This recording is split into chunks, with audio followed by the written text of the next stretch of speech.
sick of these things that's going on. So, first of all, cool name, Poisson Rouge. I really like it. How did that come about? You want I need to tell them. My husband Greg likes to fish out in Poisson Rouge. Mm-hmm. You know, that's going on the way for us going to New Orleans, and that was one of the first French words that he could really say. Uh-huh. You know, Poisson Rouge, or no, it was a poisson, the grand poisson, he would say. We did French immersion in Nova Scotia, and you couldn't speak English or any language at all, or you would get kind of like contact marks and sent home. So it's kind of like the Cajuns here. Our grandparents, even, we're in a classroom right now, they got hit and, you know, verbally abused and humiliated for speaking French. Really? Yes, and so I forgot where I was going with that. But, in Canada, Nova Scotia, it was kind of the same thing, but you weren't abused. You were just sent home if you couldn't handle just speaking French. Mm-hmm. And so I come from a very French family, about half, and I grew up here speaking French with my grandparents a little bit.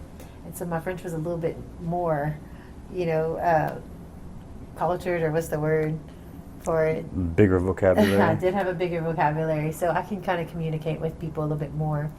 And Greg's already a funny person, so everybody laughs at his responses, but he would say only simple words like grand and poisson. Mm-hmm. So, and we all thought it was hilarious. Yeah, so it ended up being the only thing I could say, because once you go to the program, you sign a contract saying that you'll only speak French, and it's a 5-week program.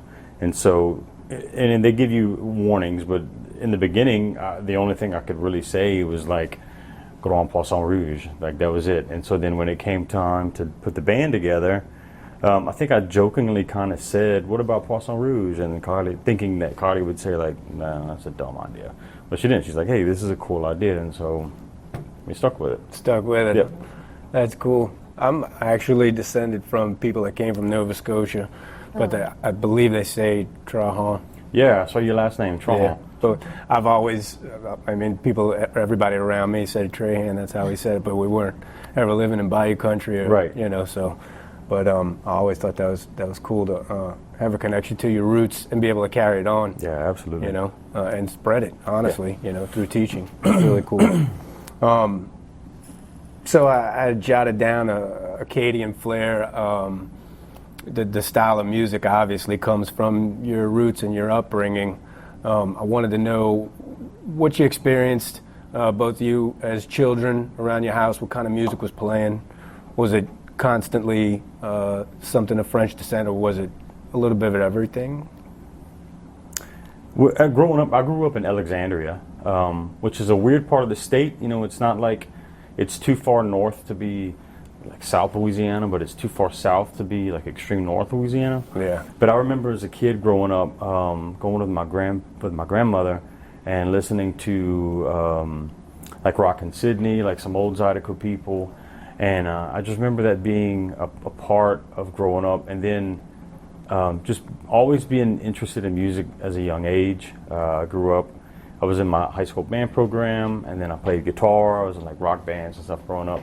And then going to college for music, getting into some jazz. I play bass, playing some jazz stuff, and just being involved with different groups. What we're coming to realize with this group is that while we are like Cajun, zydeco, creole genre, all those influences that we have growing up come into play. I'm losing my mind, baby. The worst things happen out here. Begging for mercy, there ain't no connection out here. I'm getting sick of these things that's going on.